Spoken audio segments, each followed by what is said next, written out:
Friendship നല്ലതാണ്. പക്ഷേ എപ്പോഴും ഒരാളെ ഫ്രണ്ടാക്കുമ്പോൾ ചില കാര്യങ്ങൾ നമ്മൾ ശ്രദ്ധിക്കേണ്ടതുണ്ട്. അതായത് നമ്മുടെ തിരുദൂതർ ത്വഹാ റസൂലുള്ളാഹി സ്വല്ലല്ലാഹു അലൈഹി വസല്ലം തങ്ങൾ പഠിപ്പിച്ചിരുന്നുണ്ട്, ഒരാൾ അയാളുടെ കൂട്ടുകാരൻ്റെ മതത്തിലാണ്.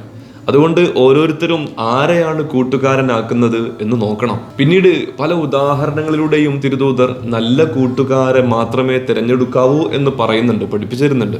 അപ്പോൾ നമ്മളും നമ്മെ നന്മയിലേക്ക് നയിക്കുന്ന, എത്രത്തോളം എന്ന് വെച്ചാൽ സ്വർഗത്തിലേക്ക് കൊണ്ടുപോകുന്ന കൂട്ടുകാരനെയാണ് നമ്മളെപ്പോഴും കൂട്ടുകൂടേണ്ടത്. അവരോടാണ് നമുക്ക് സഹവാസം ഉണ്ടാവേണ്ടത്. ഒരിക്കലും നരകത്തിലേക്ക് കൊണ്ടുപോകുന്ന കൂട്ടുകാരോടൊപ്പം നമ്മൾ സഹവസിക്കാൻ പാടേയില്ല. തിരുദൂതർ പറഞ്ഞിരുന്നുണ്ട്, ഒരു നല്ല കൂട്ടുകാരൻ്റെയും ചീത്ത കൂട്ടുകാരൻ്റെയും ഉദാഹരണം പറഞ്ഞിരുന്നുണ്ട്. നല്ല കൂട്ടുകാരൻ അത്തർ വിൽപ്പനക്കാരനെ പോലെയാണ്.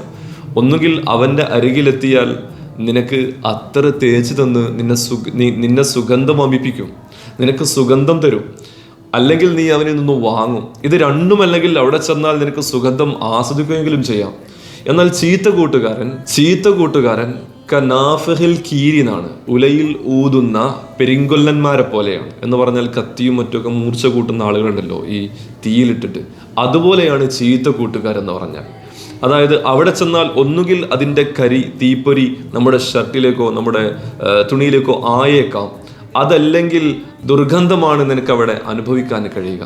അതുകൊണ്ട് എൻ്റെ പ്രിയപ്പെട്ട കൂട്ടുകാരെ, തിരുദൂതർ ത്വഹാ റസൂലുള്ളാഹി സ്വല്ലല്ലാഹു അലൈഹി വസല്ലം തങ്ങൾ എങ്ങനെയാണ് കൂട്ടുകൂടേണ്ടത് എന്ന് ജീവിച്ചു കാണിച്ചു തന്നിട്ടുണ്ടെങ്കിൽ അതാണ് നമ്മൾ സ്വീകരിക്കേണ്ടത്. അൽ മർഉ മഅ മൻ അഹബ്ബ, ഒരാൾ ആരെയാണോ സ്നേഹിക്കുന്നത് അവരുടെ കൂടെയാണ് അവരുണ്ടാവുക അന്ത്യനാളിലും സ്വർഗത്തിലുമെന്ന് തിരുദൂതർ ത്വഹാ റസൂലുള്ളാഹി സ്വല്ലല്ലാഹു അലൈഹി വസല്ലം തങ്ങൾ പഠിപ്പിച്ചിരുന്നുണ്ട്. അതുകൊണ്ട് കൂട്ടുകാരെ നമ്മൾ നന്നാക്കുക. ചീത്ത കൂട്ടുകെട്ടാണെങ്കിൽ അതിൽ നിന്നും മാറി വന്ന് നല്ല കൂട്ടുകെട്ടിലേക്ക് നമ്മൾ എത്തുക. അള്ളാഹു തൗഫീഖ് ചെയ്യട്ടെ.